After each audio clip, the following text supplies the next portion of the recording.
Hello बच्चों, स्वागत है आपका मेरे यूट्यूब चैनल पे। आज हम डायरेक्टरेट ऑफ एजुकेशन की क्लास 6 की वर्कशीट 20 डिस्कस करेंगे, जिसका सब्जेक्ट है साइंस और डेट है इस वर्कशीट की 9 दिसंबर 2020। यहाँ पर आप अपना नाम लिखेंगे बच्चों। यहाँ पर आप अपने क्लास टीचर का नाम लिखेंगे। बच्चों, वर्कशीट को स्टार्ट करने से पहले जल्दी से आप मेरे चैनल ऋषभ कंप्यूटर क्लासेस को सब्सक्राइब कर दे जिन बच्चों ने नहीं किया हुआ है, ताकि जल्दी से जल्दी मेरे सब्सक्राइबर 30K तक पहुँच जाए। बच्चों, एक और इम्पोर्टेंट बात, जो आपके 8 दिसंबर की जो वर्कशीट है वो सारी की सारी मैं अपने यूट्यूब चैनल पर डाल चुकी हूँ। वो आप अपने इस वीडियो के डिस्क्रिप्शन में डाल के भी जाके देख सकते हैं और मेरे यूट्यूब चैनल पे जाके भी देख सकते हैं बच्चों। तो आज की वर्कशीट हम स्टार्ट करते हैं, इलेक्ट्रिसिटी एंड सर्किट। तो देखते हैं फर्स्ट केस में question, never touch electric switch और gadget when the body is wet. तो इसमें कहा गया कि कभी भी आप जो इलेक्ट्रिक स्विच होते हैं और गैजेट होते हैं, मतलब जो उपकरण होते हैं बिजली से चलने वाले, उनको कभी भी आप गीले हाथों, मतलब कभी भी आप टच ना करें जब आपका शरीर गीला हो। ठीक है, तो क्या है, डेंजर है, खतरा है उसमें। ठीक है, नेक्स्ट है, never touch the electric wire with bare hand. Bare hand मतलब नंगे हाथों से आपको कभी भी तार को नहीं छूना चाहिए। उससे क्या, करंट लगने का डर रहता है, उससे आपकी जान को खतरा हो सकता है। Never fly kite near overhead power lines. कभी भी आपको जो पतंग है, कभी पावर, जहाँ से पावर की लाइन जा रही है वहाँ पे आपको नहीं उड़ानी चाहिए। ठीक है, वहाँ से क्या होता है, कई बार क्या होता है, तार नंगे होते हैं, उससे आपको करंट लग सकता है। Don't touch electric pole and transformer. जो इलेक्ट्रिक से खंबे होते हैं और ट्रांसफार्मर होते हैं, उसको आपको टच नहीं करना चाहिए। क्या होता है, कई बार उसमें भी क्या करंट आ जाता है और हमारी बॉडी को नुकसान हो सकता है। Replace the bulb only when it is switch off और इट्स कूल। आपको बल्ब को तभी रिप्लेस करना चाहिए, तभी बदलना चाहिए जब जो है स्विच ऑफ हो उसका बटन और जो वो बल्ब है वो ठंडा हो चुका हो। कई बार क्या होता है, जल्दी जल्दी में गर्म गर्म में हाथ नहीं लगाना चाहिए। ठीक है, वो ठंडा हो तभी आपको उसको रिप्लेस करना चाहिए। Use only electric cell for all activity related to electricity. तो आपको इलेक्ट्रिक सेल को यूज करना चाहिए जो भी आप इलेक्ट्रिसिटी के लिए एक्टिविटी कर रहे हो। तो ये चीज आपको खुद भी ध्यान रखनी है और अपने जो आपके फादर मदर है उनको भी आपको ये सारी चीज बतानी, ताकि वो किसी भी खतरे से बच सके। ठीक है, खतरे से आपको उन सबको बचाना, डेंजर से होने से बचाना है। तो आगे हम पढ़ते हैं, व्हाट इज इलेक्ट्रिक सेल।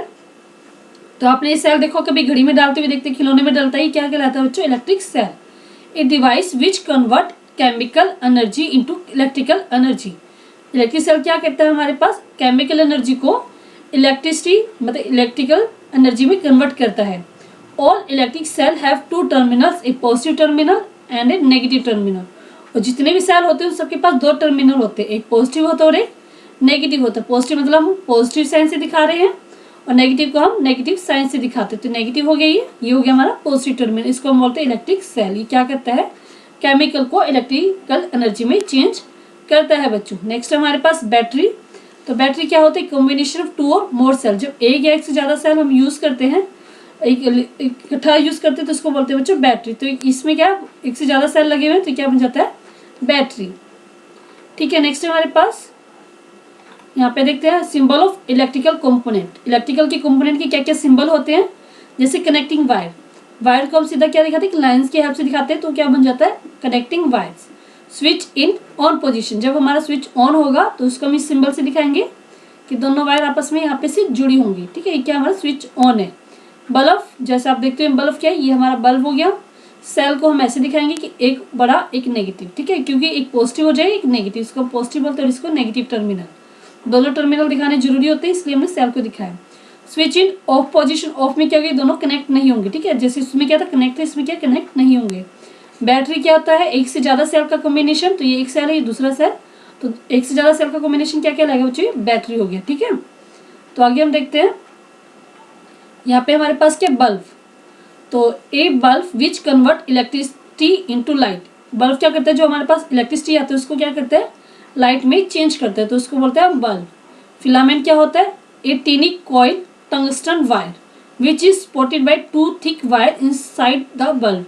तो एक पतला सा कॉइल टंगस्टन का तार होता है, जैसे ये क्या, कॉइल मतलब ऐसे घुमावदार जैसे होता है, उसको बोलते हैं कॉइल। तो ये क्या घुमावदार होता है और ये टंगस्टन का बना होता है। याद करना कि कई बार क्वेश्चन आता है किस चीज का बना होता है, टंगस्टन का। ठीक है, और ये इसमें क्या होता है, दो वायर से जुड़ा होता है, एक वायर ये रही, एक वायर ये रही, और ये बल्ब के अंदर ही दोनों तार होती हैं। तो ये हमारा क्या कहलाएगा, फिलामेंट। ठीक है, तो आगे देखते हैं अब इस वर्कशीट के question answer. Let's practice. Question 1 है will electric current flow in a circuit in which there is a gap between two wire. तो क्या इलेक्ट्रिक करंट फ्लो होगा जब दो तार है उसके बीच में क्या है, स्पेस है। तो स्पेस होगा तो वो होगा या नहीं होगा, देखते हैं इसका answer. Electric current will not flow in a circuit in which there is a gap between them. तो इलेक्ट्रिक करंट फ्लो नहीं होगा जब वहां पे उन दोनों के बीच में क्या होगा, गैप होगा, मतलब स्पेस होगा। This is because gap contain air. ऐसा क्यों होगा कि जो गैप होगा, जिससे दो तार है इसके बीच में जो स्पेस है इसमें क्या होगा बच्चों, एयर होगी। एयर की वजह से क्या होगा, air does not conduct electricity. और एयर क्या करती है, इलेक्ट्रिसिटी को अपने में से पास होने नहीं देती।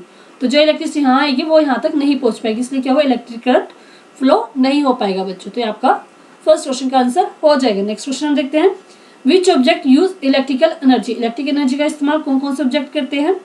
फैन को चलाने में हम करते हैं, तो इस पर हम गोल चक्कर कर देते हैं। पेन को कोई इलेक्ट्रिसिटी की जरूरत नहीं पड़ती, मोबाइल को पड़ती है, चार्ज करने के लिए पड़ती है इसको। और फोन, मोबाइल फोन आगे हम देखते हैं इसमें। तो नेक्स्ट हमारे पास इसमें क्या है, फोन। फोन में भी क्या इलेक्ट्रिसिटी की जरूरत पड़ती है क्योंकि उसको भी चार्ज करना पड़ता है। वाटर बॉटल में कोई जरूरत नहीं पड़ती, उसको कोई इलेक्ट्रिसिटी की जरूरत नहीं पड़ती। टेलीविजन भी इलेक्ट्रिसिटी से चलता है। बुक को कोई जरूरत नहीं पड़ती। कंप्यूटर भी इलेक्ट्रिसिटी से चलता है। टॉर्च क्या है, उसको भी इलेक्ट्रिसिटी की जरूरत पड़ती है, तभी तो हम उसमें सेल लगाते हैं। हमने पढ़ा सेल क्या करता है, हमारे पास केमिकल एनर्जी को इलेक्ट्रिकल एनर्जी में चेंज करते हैं। इट मीन्स उसको इलेक्ट्रिकल एनर्जी चाहिए बच्चों। तो इसमें क्या आएगा, टॉर्च में भी होती है। और फ्रिज को इलेक्ट्रिसिटी से ही चलता है, तो इससे भी क्या हमारे पास इलेक्ट्रिसिटी का इस्तेमाल करते हैं। तो जो मैंने सर्कल किया आप वो सब यहाँ पे लिख लेंगे। नेक्स्ट हमारे पास name two terminal of the cell. आपने सेल के दो टर्मिनल भी कौन कौन से पढ़े थे, हमने पढ़े थे अभी, पॉजिटिव टर्मिनल है, नेगेटिव टर्मिनल। तो आप इसका आंसर लिखेंगे, थर्ड आंसर लिखेंगे positive terminal and negative terminal. तो इस प्रकार आपका थर्ड क्वेश्चन भी कंप्लीट हो जाएगा बच्चों। ठीक है, तो पूरी वर्कशीट हमारी कंप्लीट हो गई। आपको अगर ये वर्कशीट समझ में आई बच्चों, अच्छी लगी है, तो जल्दी से आप मेरे चैनल ऋषभ कंप्यूटर क्लासेस को सब्सक्राइब कर दें, दोस्तों के साथ शेयर करें ताकि वो भी मेरे चैनल को सब्सक्राइब करें और मेरी इस वीडियो की हेल्प से अपनी वर्कशीट को कंप्लीट कर पाए। जल्दी से जल्दी जो सब्सक्राइबर है बच्चों 30K तक पहुंच जाए। और कमेंट करके बताएं कि आपको वीडियो कैसी लगी, समझ में आई है तो लाइक करें इस वीडियो को। कमेंट में अगर कोई डाउट है तो आप वो उसमें पूछ सकते हैं। तो थैंक यू बच्चों, थैंक यू वेरी मच।